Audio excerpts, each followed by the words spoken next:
Добро утро, почитувани гледачи. Добре ни дојдовте и во денешното ново издание на емисијата Фактор здравје. Темата која што утрово ја обработуваме е хронична бубрежна болест, што представува кои се симптомите, ризик факторите, причините, третманот. Дали можеме рано да ја препознаеме, дали можеме да ја спречиме и како да ги заштитиме бубрезите пред да биде предоцна. На оваа тема утрово разговараме со професор доктор Гоце Спасовски, субспецијалист нефролог од Универзитетската клиника за нефрологија, раководител на одделот за бубрежна трансплантација. Добро утро и добре ни дојдовте во Фактор здравје. Благодарам, добро утро на вас и на сите гледачи. Се надевам дека нешто од тоа што рековте ќе можеме да им го кажеме и да бидат задоволни од тоа што сте со нас заедно. Тема за која што постојано и во континуитет и почесто треба да зборуваме. Во март се одбележи и светскиот ден на бубрегот. Само една од патологиите која веројатно и најсериозната која ги засега бубрезите. Така е, апсолутно. Ова е патологија многу честа, ова е патологија која што е многу конзумирачка во однос на нашите сили, односно персоналот, во однос на ресурсите кои што се користат, така да, кога би можело да се направи уште подобра превенција, би било уште подобро секако. Така. А превенцијата како да ја направиме? Со редовен преглед, со редовен внесна вода, со грижа за бубрезите, велиме да ги заштитиме пред да биде предоцна, бидејќи имаат многу важна и значајна функција во нашиот организам. Прво мислам дека со осознавање за можните проблеми и на кој начин да се препознае рано таа болест, па потоа кога да се отиде дали до нефролог за специфични проблематични работи кои што треба да се контролираат и на крај многу зависи од самите пациенти дали тие се сообразуваат со насоките што ги даваме како професионалци, дали имаат можности да се тоа на што го кажуваме го употребат за добробит на нивото здравје. Така, и многу е важно да бидеме свесни за причините и ризик факторите кои што ги оштетуваат бубрезите. Високиот крвен притисок, дијабетот се едни од нив, а за жал се многу чести како хронични заболувања и состојби. Две најосновни состојби се хипертензијата и дијабетот.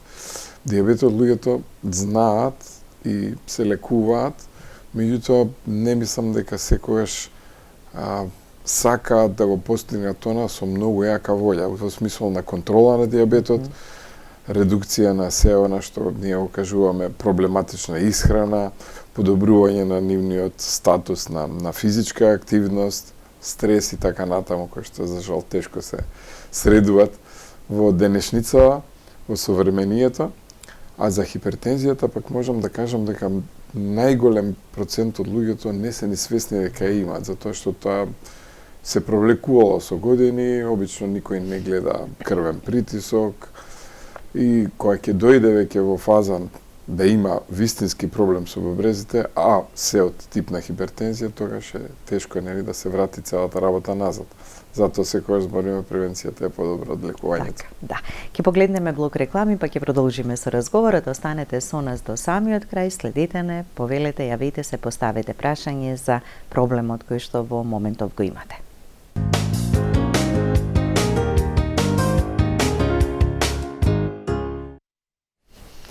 Со професор доктор Гоце Спасовски, субспецијалист нефролог од Универзитетската клиника за нефрологија, раководител на одделот за бубрежна трансплантација, зборуваме за хроничната бубрежна болест, нејзиниот третман и секако би почнале со она колку е честа, доктор Гоце, оваа патологија. Многу честа, сега проценти во однос на што да кажам колку е честа, во однос на други заболувања. Генерално застапеност и некојаш предвидувањето, ако прочитате некаде дека до 2040 година би била како петта болест како причина за смртност. Предоминанција, значи во светот е околу 850 милиона имаат некој тип на хронично бубрежно оштетување, меѓутоа типовите се од 1 до 5 како класификација. Последниот стадиум 5, изискува потреба од заместителна терапија, дали ќе биде тоа диализа или трансплантација.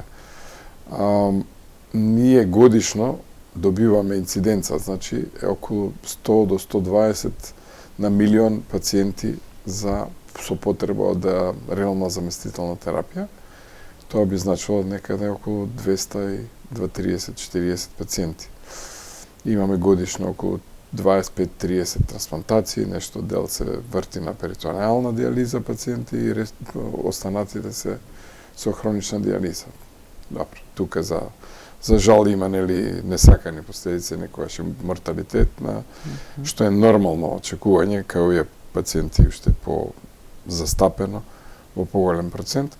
И така да бројот сега е една steady state рамнотежена состојба околу 1600-650 пациенти во Македонија во последните 5-6 години се значи во рамнотежена бројка и она што е преваленца за трансплантирани пациенти е околу 250-270 кои што тековно се следат преку нашата амбуланта. Така. Бубрезите имаат многу важна функција во организмот, ама и знаат да компензираат долг период. Страшното овде може да кажеме дека не дава симптоми во рани фази, тивко се развива, па и веќе оштетувањата може да бидат многу посериозни кога ќе се востанови присуството на болеста. Така е, еве сега да ви кажам бројки за да биде попластично и појасно и за нашите гледачи. Еден човек кој што е млад, од 30 на години, кој е 70 до 80 килограми, има бубрежна функција од 120 до 150 мл во минута. Чистење, значи клиренс го велиме ние тоа. И сега првиот степен е кој ќе падне до 90. Од 90 до 60 е втор степен на бубрежна слабост, од 60 до 30 трет, од 30 до 15 четврти и под 15 пети стадиум на бубрежна инсуфициенција. Сваќате дека од 150 до 15 е 10 пати разлика. Затоа кажуваме дека бубрезите имаат голема моќ на одржување, голема резерва и само кога ќе дојде точка од кај што нема враќање 30 мл во минута. Тоа е преодот од трети во четврти стадиум. И тогаш е прашање само за колку години ќе дојдете до потреба од заместителна терапија. И ние би биле секогаш задоволни како нефролози не да доаѓаат пациентите во голем број има во стадиум 2 и 3 пациенти и ние не би можеле сите да ги видиме.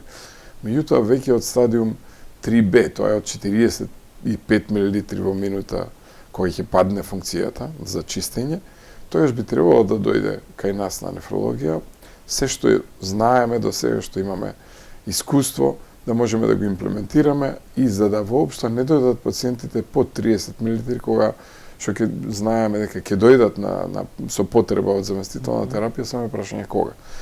Јас имам пациенти и 5, и 6, и 10 години што во тој период сме ги воделе и е окей. Меѓутоа не секоја болест како етиологија во однос на хронична бубрежна како етиологија може да кажеме дека така успешно ќе биде во одложување на потребата од диализа. Така да има разлики, меѓутоа она што ние би го препорачале редовни контроли кога ќе дојде до негде 45 мл во минута да доаѓаат почесто кај нас на нефрологија. Посериозно да се свати кога ќе се рече намалена вие функцијата веќе на бубрезите.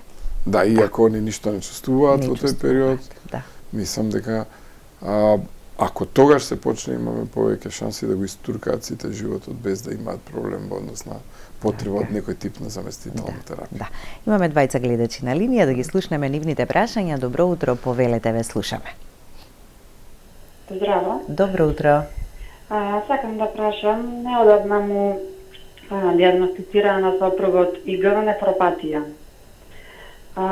Сакам да го прашам докторот на колку време треба да се проверува работата на бубрезите преку крвна слика, колку многу треба да се внимава на исхраната и дали секогаш оваа болест води до трансплантација на бубрез. Добро, доволно е ова, доктор Гоце, ви благодариме за јавувањето. Значи, ние имаме имунолошки заболувања, како што се сите типови на гломерулонефрити, значи заболување на гломерулите, кај што припаѓа ова ИГА, и само за разлика да кажам, имаме болест како што е хипертензијата, која што придонесува за развој на бубрежна слабост, како диабетот што придонесува. Имаме генетски заболувања, како полицистична болест, имаме Алпорт, имаме некои други и така натаму. Најзастапени, како што рековте, се овие две категории диабет, хипертензија, меѓутоа тука веднаш следи и гломерулопатиите, односно гломерулонефритите во спеленијата на бубрезите, кои што се од имунолошка природа, што значи дека човекот сам е нападнат од себе, од својот имунолошки систем, зошто веројатно заради X фактори некојаш доаѓа до непрепознавање на дека е свое и дека треба да се бори организмот против дел од своите структури, тоа е гломеруларна мембрана при гломерулонефритот или базална мембрана при тубулитите, на тубулите при тубулитите. Сега зборуваме зиги анефропатија, да кажам дека е тоа една од сепак најбенигните гломерулопатии. Иде многу пролонгиран тек на болеста и следењето во најголема мерка зависи кога ќе биде почнато да се прати. На кој степен е тогаш протеинуријата, односно пропуштањето низ гломерулот на протеините, односно на албумините. Ако е тоа веќе изразено над, пример, 1 грам на литар, тогаш е веќе сериозна многу работата и тогаш би советувал да иде барем на 3 месеци на контрола, со тоа што ние би давале некоја специфична и неспецифична терапија за да можеме тоа да го превенираме, затоа што знаејќи дека што повеќе има протеинурија, тоа е врзано, асоцирано со многу повеќе и побрзо влошување на бубрезите, односно и со кардиоваскуларен морбидитет и морталитет, така да во основа јас би кажал дека од тој фактор зависи и второ секако со креатининот, а креатининот е мерка преку која што ние одредуваме проценувана гломеруларна филтрацијска рата, односно колку чисти бубрегот во минути. Така, и веројатно кога веќе е диагностицирано, ќе се препорача контроли кога да се прават, но можат ли сами, како што спомена и гледачката, нешто друго да преземат и стравот секогаш е тука така да не оди и да не прогредира? Општи мерки секогаш има. Значи добра контрола на крвен притисок, добра контрола на шекер, умерен физички напор, пиење многу доволна количина течност, пиење на антиоксиданси и сите оние материи што можат да влијаат, значи за подобрување на работата во организмот на целиот систем. И затоа во диетата е многу битно да не се јаде многу протеинска исхрана, која што протеинска исхрана доведува до зголемување на продукција на креатининот, а креатининот кога се излачува многу и кога бубрегот работи многу, она што е преостанато се троши. Така. Да го слушнеме и следниот гледач. Добро утро и за вас. Повелете. Добро утро. Добро утро. Поздрав до докторот и до вас. Благодариме. Имам едно прашање. Пред 8 месеци ми прада ехо на абдомен и покрај целиот преглед ми открија дека имам надворешна циста на десниот бубрек, инаку сум возрастна жена од 70 години. Ми открија надворешна циста од 4 сантиметри. И колоноскопија имам правено, ми открија дивертикули, па сега дали е тоа нешто поврзано дивертикулите со цистава, како е створена, зошто е створена, правев и други испитувања, ми рекоа до 12 сантиметри, не пипале ништо. Се на колку време треба да се следи тоа не разбрав. Иначе крвната слика, анализа ми е се во ред, и креатинин, и се, и величината на бубрезите, ама од каде е дојдена таа циста, зошто е предизвикана, како е, треба ли нешто терапија? Да, дополнително. Тоа ме интересира. Ви благодарам. Секако ви благодариме за јавувањето. Да не се секирате воопшто, немате никаков проблем. Цистата е аквирирана, ги викаме, стечени во тек на животот и тука ништо не може ни да се направи, ниту пак механизмот може 100% да се каже како е. Во основа некои од тие собирни каналчиња што ги имаат бубрезите, едноставно на некој степен доаѓа до обструкција, тие се шират и многу споро идат овие цисти.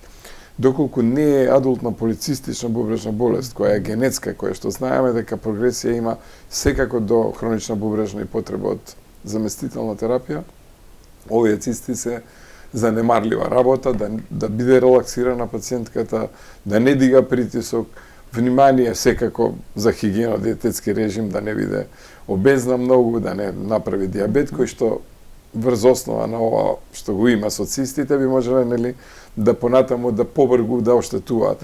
А другото покажало дека бубрезите се добри, така другите анализи. Да, бубрезите се добри. Реков, значи, доколку нема многу цисти кои што со самото растење го потискуваат парикимот и го намалуваат, воопшто нема никаков проблем. А кажавме колку има резерва бубрежното ткиво, така да, апсолутно не е никаков Еднаш проблем. годишно ехо да се направи доволно ли е, кога резултатите се добри? Може да прави, да, Може. еднаш годишно. Мислам, нели и сите систематски прегледи кажуваат така еднаш годишно. Меѓутоа, тие споро обично се движат. Пациентката е 70 годишна, сега има 4 см цисти, таа за наредните 2-30 нема да порасне уште 1-2 см, ама пак ништо не знаеш. Дивертикулум, односно увртување, тоа е веќе друга патологија, ама не е поврзано со... Не е поврзано, тоа е една како кесичка во самото црево и тоа е сосема аквирирана работа, нема некој посебен, да кажеме, зошто механизам се прави, така натаму, така да тие се по-бенигни работи во однос на она се што кажавме што сега го зборуваме, да. Имаме повторно гледачна линија. Добро утро и за вас, повелете. Ало? Да го слушнеме и вашето прашање, повелете, во програма сте. Добро утро. Добро утро. За докторот Цивилијанката. Ви благодарим. Докторе, јас сум на возраст на 78 години. На 75 години ме открија дека ми е намалена функцијата на бубрежите. Креатинина тогаш ми беше 129. Другите резултати ми беа сите уред, само креатинина ми беше покачен. И од тогаш почнав да пијам по 2 литри вода, редовно одам на контрола, редовно правам крвна слика, немам ништо покачено друго, а креатининот сега ми се движи околу 92. Праве скрининг пред 2 години, резултатот ми беше 3А со мало Б. Ќе ве молам само ако сакате да ми кажете, пија вода по 2,5 литри, рекош и до 3. Дали е тоа доволно, дали е многу, дали е малку, што треба да јадам, многу внимавам на храната. Тогаш ми се качи и шеќерот, ама досум повеќе не ми се качи. Притисокот го сим на дури и низок, на 105, 110, овие 3 години немам 3 лека испиена за притисокот, како почесто диета. Во ред, доволно е ова, доктор Гоце, за да добиете и совети и препорака ќе ги слушнете веднаш. Прво да кажам дека со тек на годините бубрежната функција нормално се намалува. Тоа е нормален процес.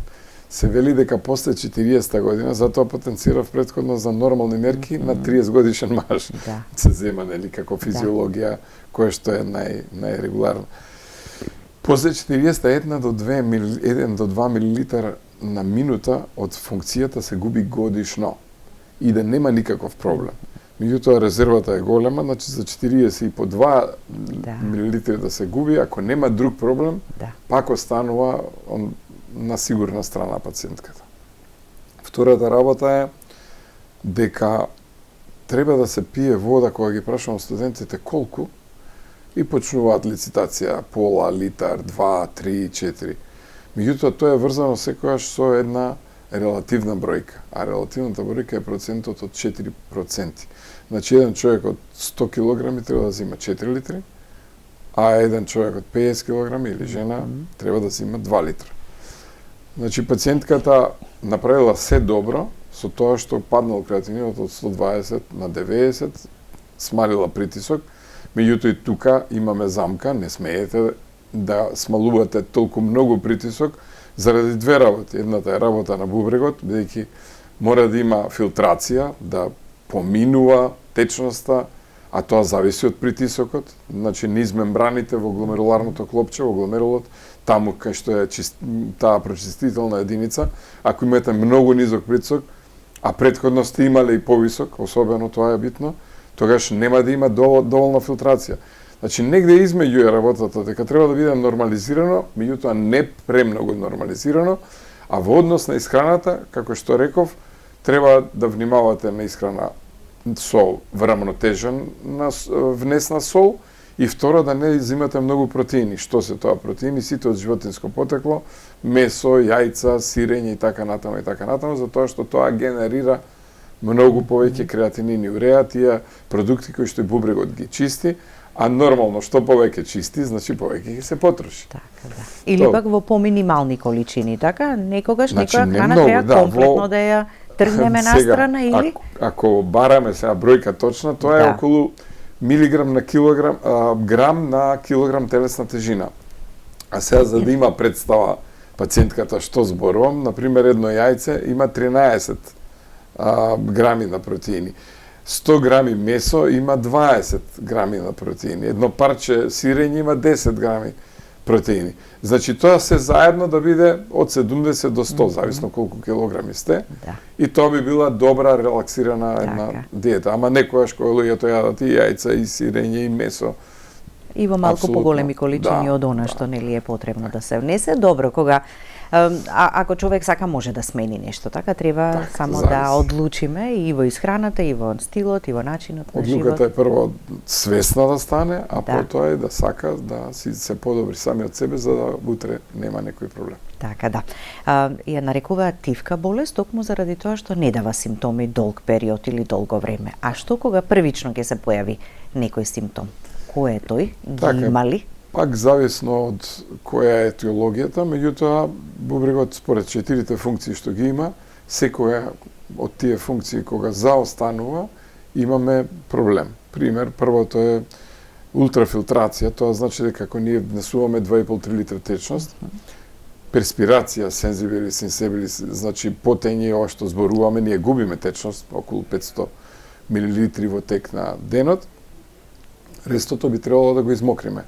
Затоа што, ако заостане, ќе добиеме висок крвен притисок, ќе добиеме повисока телесна тежина и ќе добиеме евентуално проблеми со плуќата, каде што може би да доеде до ситуација на преедем, па да кашламе, да не можеме да се продишеме добро и така натаму. Тоа е едната работа. Втората работа е детоксикацијата што ја прави бубрегот, тоа е чистењето на продукти уреа, креатинин, ацидоморикум, електролити и така натаму. Па зависно од тоа, ќе може да почне да им се гади на пациентите, да ги тера на повраќање, да имаат лошо чувство, да имаат метален вкус во устата и тогаш треба да биде алертен да мора да отиде да се прегледа. Понатаму уште две функции кои што се битни, а бубрегот ги има, односно кога ги нема ќе направи проблем. Слабост и малакславост, немање сила е заради тоа што нема стварање на продукција на еритропоетин, тоа е хормон кој што бубрегот го ствара, помогнува за да се створи крвната слика, значи еритроцитите и хемоглобинот во нив.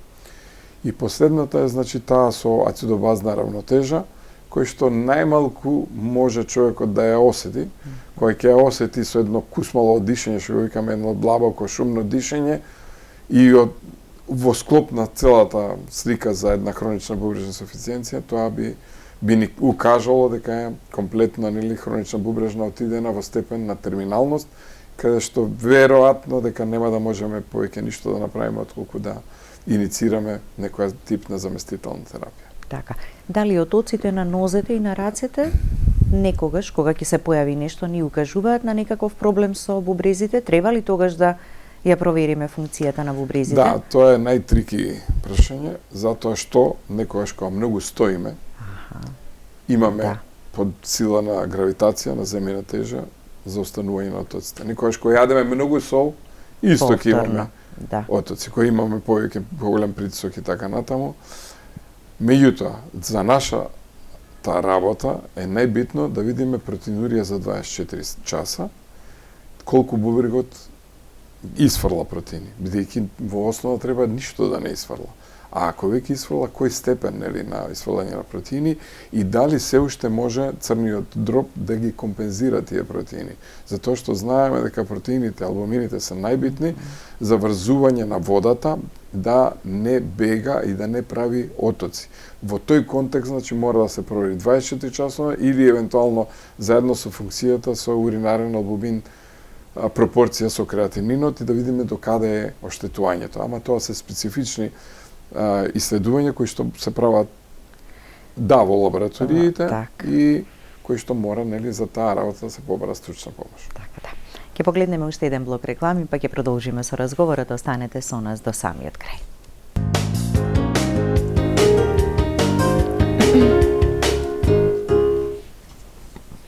Продолжуваме со разговорот во студиото. Споменавме и за тоа дека не дава секогаш симптоми, ризик факторите и причините на главно место како причини дијабетот и високиот крвен притисок.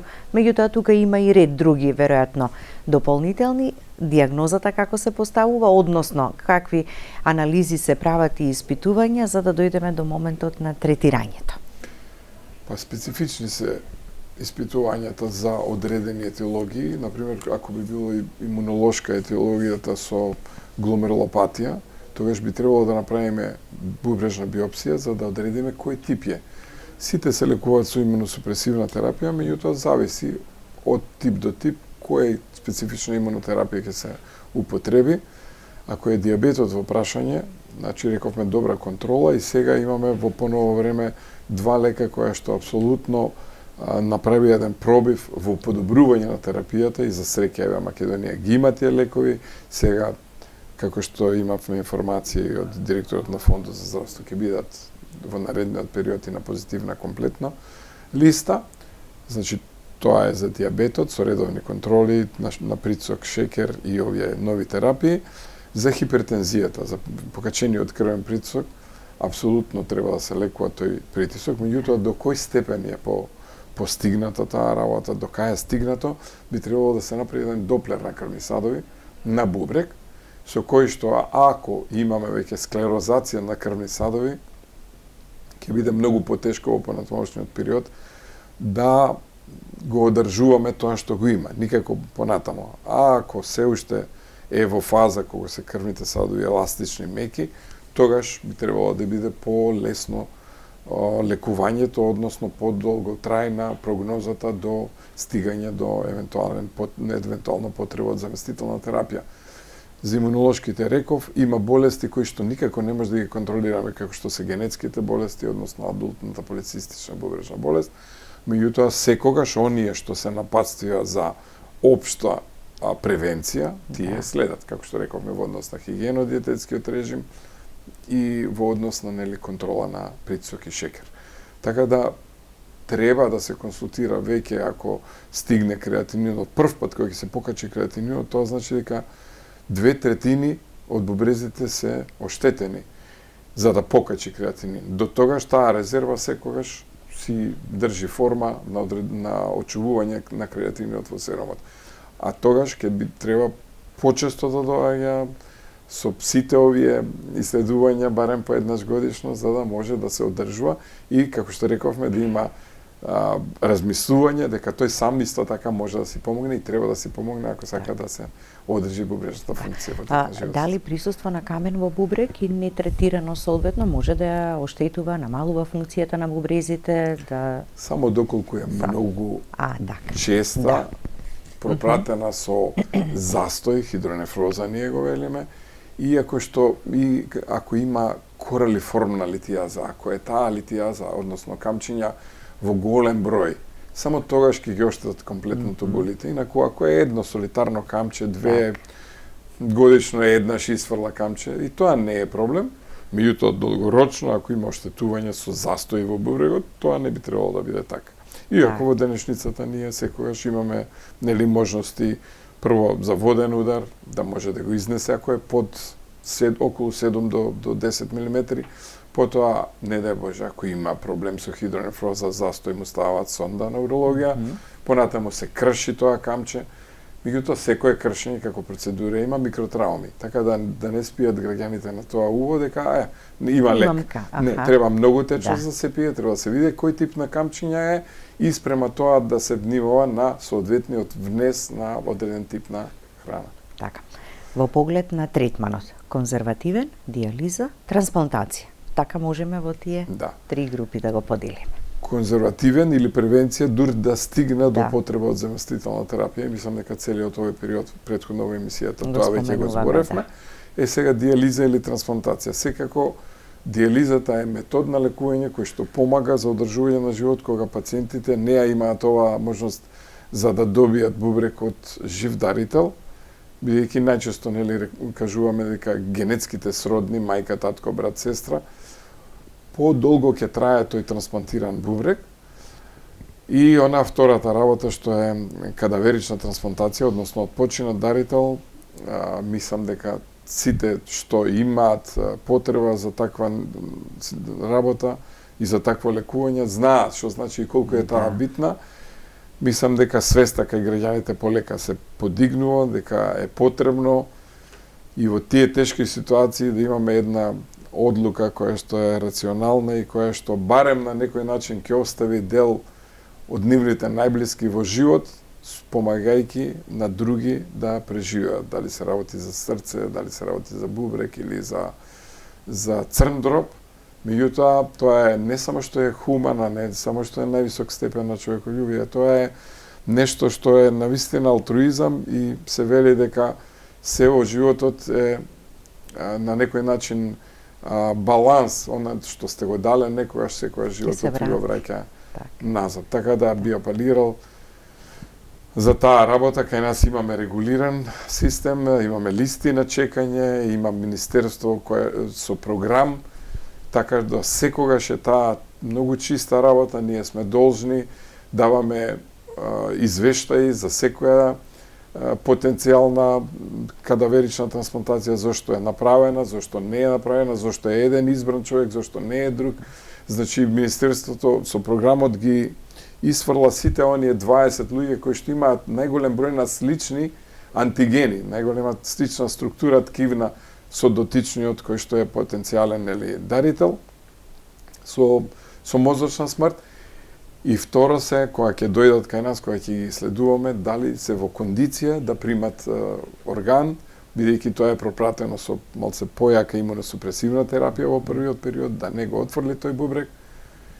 И мислам дека треба да се промовира таа трансплантација, затоа што е единствен и најдобар начин за професионална, социјална, фамилиарна рехабилитација, човекот да се чувствува дека само со зимањето на 10 на 15, 20 таблетки, тој нормален живот може да води. За разлика на диализата. Живот кај пациентот со трансплантиран бубрек. Што значи квалитетот на живот понатаму? Квалитетот на живот е сличен како квалитетот на нормален човек, како и претходно што имале. Вие знаете, има светли примери спортисти како Шекин Онил и како тој Роберт Класнич што играа ваму во НБА лига, ваму во Бундеслига, во германски фудбал. Значи, се е можно да се прави со трансплантиран бубрек. Се разбира дека ако многу се форсира, ќе се потроши многу побрзо, ама тоа истото важеше и за здравиот организам. И затоа ви рекол дека да, апсолутно треба да трансплантација, да тежнееме сите кон таа работа, да работиме. Што повеќе да направиме за да ја подигнеме свесноста за органодарителството? Сите заедно, така, секој од нас поединечно. Сите заедно да зборуваме дека е тоа нешто најдобро кое што може и во тешка ситуација, реков, кога луѓето ги губат на несекан начин своите најмили, тие може да помогнат и некој дел од тие органите се некој дел од нивните најблиски кои што сепак ќе живеат кај некој друг човек и да се надеваат дека во текот на натамошниот живот она што го дале, дека ќе им се врати со добро. Така. Пред самиот крај, како да се грижиме за бубрезите за да да ги зачуваме во добра кондиција и во добро здравје? Многу комплицирано прашање кое што може да се зборува многу, меѓутоа у 3 реченици што би требало нешто, да. Значи, умерена исхрана. Умерена исхрана е многу не е social well-being, што викаат англичаните, ако одиме во ресторани секој ден и ако јадеме обилна храна и да мислиме дека имаме многу голема благосостојба. Нашите предци живееле со многу помалку, а биле поздрави. Тогаш немало ни емисии, ни информации, и посрекни, биле посрекни и немале толку проблеми со бубрезите, односно можеби и не знаеле. Тоа е едната работа. Реков, она што мора да се направи е да се пие течност дневно отприлика 4%. Ми кажуваат луѓе, па ја 1 до 1,5 литар, тоа е 80 килограми. Нормално е дека ќе има проблем со евентуални камчиња, нормално е дека може да има проблем со уринарни инфекции и нормално е дека ќе ги оштети бубрезите на тој начин. Значи, тоа е второто, зимање на течност. Трето, регуларна контрола на крвен притисок. Барем еднаш у неделата треба да се измери крвен притисок, поготово во некои стресни ситуации и така натаму. Ако има неравномерен притисок, што е варијабилна хипертензија, тогаш може би една 24 часово мониторирање да му се стави, да се одреди дали има или нема.